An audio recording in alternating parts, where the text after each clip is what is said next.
Welcome to Code and Play. Let's get familiar with the main programming definitions. What is a program? A program is a set of actions executed by a computer. Sometimes we call it an algorithm. Programmers or developers create programs. They are like translators between the human and computer world. Programming is communication with a computer. It is a process of explaining to a computer what we need it to do. Code is just a text that can be understood by a computer. Each program has its own code. Coding is a process of creating code. To communicate with people, we use a language. For example, English.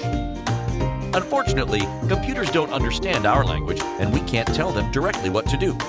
Therefore, we use special programming languages. There are a bunch of them: C++, JavaScript, Java, Python, PHP, and many others. They differ based on usage, execution speed, and popularity. To be able to write programs, you should know at least one of them, at least a little.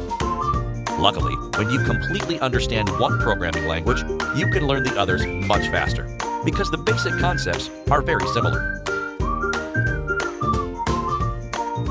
We will learn programming basics using JavaScript.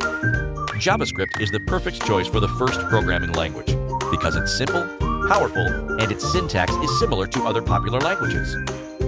Programs consist of instructions, declarations, and expressions.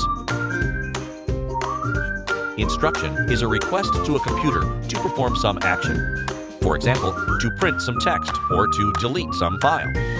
Declaration is an explanation of something new to a computer.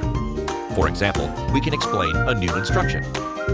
Expression could be a number, like 2 or 123, or string or some math expression with numbers, like 2 plus 3. Please note that when we use string expressions, we should place them inside quotation marks. Instructions are executed in order, one by one. When the last instruction's execution is finished, program execution stops. It's common practice to write each instruction in a new line. In JavaScript, instructions usually end with a parenthesis and a semicolon. We can pass arguments inside the parenthesis. Arguments are always expressions. For example, if we have the instruction print, which prints a number to the screen, we should pass this number as an argument. Sometimes it is really difficult to understand some code. So programmers leave comments.